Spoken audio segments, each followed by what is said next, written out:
Hello and welcome back to another video. If you're new here, my name is Emily. I've built a community of slower runners and showing them how you can run at any pace. If you love to run, that is good enough. This is how I ran my marathon as a slower runner. If you're new to running and you're struggling to run maybe like a 2 or a 3k without getting really out of breath, what I would really advise you to do is just slow down your pace as much as possible. I did this when I was getting back into running and I just realised I was running way too quickly. So basically what you want to do, and it's going to feel weird at first, is go outside, go on a run and try and run as slow as possible. It sounds easy, but it's actually quite hard to slow down. Just spend a couple of runs running as slow as you can and don't focus too much about the speed. Like, don't even look at the pace, just figure out what feels good and what you can do for a long period of time.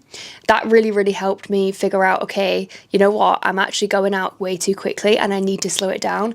And it gives you a really good base level for what your kind of like easy pace is. It will also make you more comfortable running at that pace, feeling less self-conscious about running slowly the more that you do it, because it does feel strange at first, but the more you do it, the more natural it becomes. And you just care less about running slow because you realise that it actually makes the run 10 times more enjoyable. A good way to start out is figuring out what kind of running suits you best. For example, over the last 6 months or so, I've really been loving the RunWalk method, also called Jeffing, where you basically run for a certain amount of minutes or a certain amount of miles or kilometers, and then you rest for a minute, 30 seconds, 2 minutes, 5 minutes, you know, whatever suits you.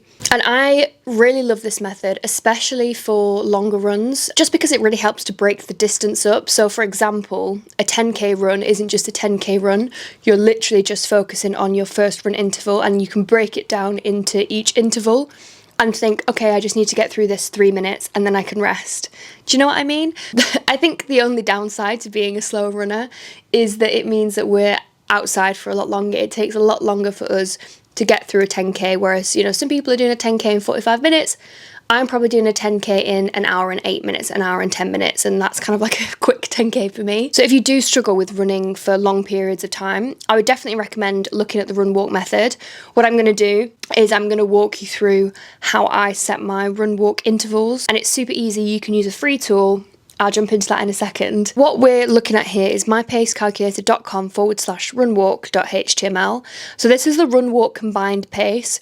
So it's going to show you your net pace when using a RunWalk method. So I use this website to figure out how to pace myself for different distances. So for example, for every 4 minutes of running I do, I want to do 1 minute walking.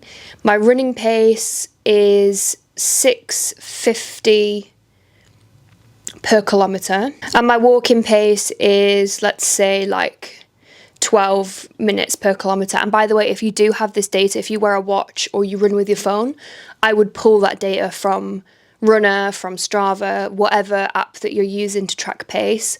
Have a look at your walking pace, have a look at your running pace, like choose things that are realistic. Don't set yourself crazy targets, do something that you know is achievable and whack those in. And then we're going to click calculate. And then what that will do is it will give you a net pace, and it will also give you the like estimated finish time for these different distances. It gives you a really good idea of finish times. I think a lot of people just assume that if you're walking, you're going to be slower, and that is just not the case. Like, I've got 10k PB from doing this method, and yeah, I just highly recommend it, especially for long runs. If you struggle running for long periods of time, this is honestly such a game changer, and it's going to build your fitness up as well. And I just want to make it extremely clear that there is absolutely nothing wrong with walking during a run. I really hate that there's this stigma amongst certain runners that just don't like it when people walk during runs for some reason. I think the majority of people will understand how beneficial walking during a run can be for people, and you're still moving forward at the end of the day, still covering the same distance. So please never feel like if you've walked during a run then it's a failed run or it's not classed as a run, because it's just not the case. And the more people that know that, the better. Great little tip to go alongside this is if you are using a running watch, I use the Coros Pace 3. Within that, in the Coros app, you're able to create like a workout. I set up my intervals within that app, and then when I'm wearing my watch, it will buzz and let me know it's the end of that interval, now it's my walking interval, and so on, so that you've got those prompts as you're running rather than having to look at your phone or counting because my brain turns to absolute mush when I'm running. So I need something on my wrist that's just gonna be like, hey, walk, run, you get the gist. RunWalk method combined with a watch that will tell you the intervals on your wrist, chef's kiss. I don't think you will ever catch me running the whole distance because I just enjoy run walking more. What I found from doing it with half marathons and marathons, I'm way less fatigued. I feel like my energy levels are high throughout the run because I am taking bits of rest. I don't ache as much the next day, and I recover a lot quicker. So that's just another benefit to think about as well. I'm going to touch on a slightly more boring topic, but I won't take up too much of your time on this one. I just wanted to quickly talk about running plans. Running plans, especially if you're taking on a marathon, I personally think are incredibly important. I have no running in background. I have no background in running, and I would have no idea how to train for a marathon. I think I would probably get injured. I would run as fast as I could. I would run every day, and those things are not how you train for a marathon. I've been using the Runner app. I've actually been using this now for probably about a year, and I've done 3 of their plans: a 5K plan, the half marathon plan, and the marathon plan. I do work with Runner, just to put it out there. However, I could not recommend this app enough. It will basically build you a running plan based on your pace, which is super important because there are so many generic plans out there, but it's just so important to have a plan that is based around you and where you're currently at, and not set unrealistic goals for you, which will honestly just demotivate you and make you feel a bit crap. With Runner, you just choose what plan you want to do. There's anything from your first 5K up to an ultra marathon, and it's perfect for beginners, experts, and anybody in between. It also includes things like Pilates, strength training, mobility, which is super important to have a mix of cross training within running as well, just to make sure that your body is in the best position it can be, basically. If you did want to get yourself a little free trial, you can get 2 weeks free with the code Emily2. I'll also pop a link in the description so you can check it out. After those 2 weeks, it is £15.99, but you can cancel if you don't get on with it within those first 2 weeks. Now I'm going to talk about fueling. Obviously, just want to disclaimer, I'm not a nutritionist or a dietitian.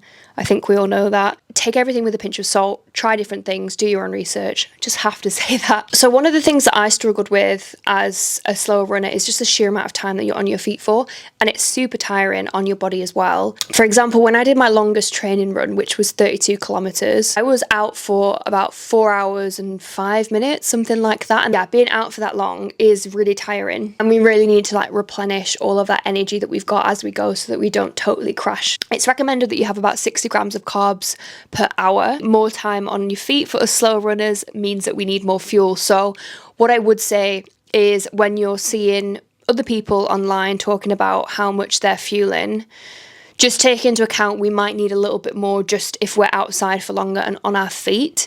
You just want to make sure that you don't hit that wall and you don't crash. Once all your energy's gone, it's going to be really hard to get it back. So we just need to stay consistently fueling throughout the run. Even if you feel like you've got loads of energy, don't stop, because that's where I think it will get you. Next thing that I want to touch on is entertainment and how we keep our little brains happy whilst being outside for pretty much the whole day. A lot of people go straight into runs and they just use the headphones straight away. What I like to do is save the headphones and the music until I really, really need it, because I think when you get to a point where you're like, I've had enough, I'm bored, I just want to go home, pop a little bit of Taylor Swift in. The new album is out now. By the way, side note, what's everybody's opinions on the Tortured Poets department? I would love to know. Anyway, pop your headphones in, get some songs on, and that can honestly change your mood so much. It's mad how much music can help. Yeah, and just really use that as a backup. Podcasts, audiobooks. I personally rarely use them in marathon training just because I can't really concentrate that much when I'm running. I feel like I get to a certain distance and then my brain doesn't work as well. I can't really listen to informational podcasts or anything like that. So if I was listening to a podcast, it will probably be like a comedy podcast, pop culture podcast, something that you can dip in and out of and that you don't need to give all of your attention to. Another thing that I would recommend, if you can, go for a run with friends. I know that not all of us have friends that are into running. Not all of our friends are currently going through a midlife crisis like we are, where we need to feel like we need to run a marathon. Even if you can get your friend out for 5K of the run, 3K of the run, it's better than nothing. Another thing that you could do is join a running group. I'm going to link to below, which they're both London based. I'm sorry, this is only relevant for people within London. Two of my friends have built really great communities running groups in London where groups of women just get together and it's just really nice vibes. It's really not focused on pace at all. I would definitely recommend checking those out and giving them a go. I've been to both of them and I can confirm they are top tier. Check those out if you are London based. Feeling like you are the only slow runner is really, really demoralizing, because I definitely felt like I was just a terrible runner and everybody else was really, really good. I can tell you that that is not the case. In fact, we only see like the highlights on social media. We only see people that are running really fast, or these fitness influencers where it's their full-time job. Some of them are like legit athletes. Why are we comparing ourselves to these athletes? Like, I think we should follow them to admire them, because I definitely do that. I love to see the extremes that people are able to push their bodies to, and I personally find it motivating. Am I ever going to be on the same level as them? Absolutely not, and I'm fine with that. I don't really want to be on the same level as them, to be honest. I'm quite happy doing my own thing. I think when you're starting to think, oh, why am I not that good? That's when there's a problem, and maybe you need to fill your social media feeds with people who reflect you more. I'm going to leave a bunch of people in the description box who I think are definitely worth having a look at, and who are slower runners, or they're just really not focused on pace at all. And running for them is about, like, they're running to feel good, to build a community, to help with people. And I think for me, that is like the sweet spot of the running community. So as I said, I will leave a link to all those people below and you can check them out and give them a follow, and just start populating your social media with people that make you feel good and not people that you feel like you're constantly comparing yourself to, because that will honestly really, really help. Marathon training is incredibly hard. Just being totally transparent, like, I didn't do every single run of my training plan. I didn't do every single gym session in my training plan. There were days when I was just really sore. My body was just not used to the volume of the training that I was doing, because I don't have that like really athletic background. That there were days when I just needed to skip it and just rest, and that is more than okay. You know your body. If you're really tired, just skip it and don't worry about trying to fit it in, because at the end of the day, we're not trying to, you know, get sub 4-hour marathons or anything like that. Well, I'm definitely not. I don't know about you, but I'm not. I just want to complete the distance and have the best time possible doing it, and I feel like I really achieved that. So you can be flexible with your training is what I'm trying to say, and don't feel bad if you feel like you need to skip some because you're tired. Even if you want to skip one because you're like, I can't be arsed and I want a pizza and I want to watch that new season, that new series on Netflix, so I'm going to stay at home rather than do my 10k, do it. Do you know what I mean? Life's short. I think a lot of people would argue the opposite, but if you can make something enjoyable, it will become more sustainable, and you won't leave that training block thinking running's ruined my life because I'm tired, I have no social life, I've been miserable for the last 3 months. So just make it easy. That's the goal. 99% of us are not athletes. We are just here to push ourselves, do things that we never thought were possible, and do it with a smile on our face. That was what I really wanted to get out of this as well. If you were searching for a video like this to give you a sign, some sort of like validation that you should run a marathon, take this as your sign. You should run a marathon. Obviously do it at your own pace. If you want to run a marathon in 12 months time, you can start slow and build your volume up. That is exactly how I trained for my first marathon. I started off with a 5k. I knew that I was going to be running a marathon, but I just did a few plans before I got to that final 3-month training block. And yeah, I really hope that this helped and has given you the approval that you need to sign up for that marathon and get running. That was it for this video. I really hope that you've enjoyed it. These sit down chatty videos are still a little bit weird for me to film, I'm not gonna lie. I feel much more normal being out and about and showing you what I'm doing. I'm really going to try and step up my YouTube game. If you've got any friends that are wanting to take on a marathon and they do class themselves as kind of like slower runners,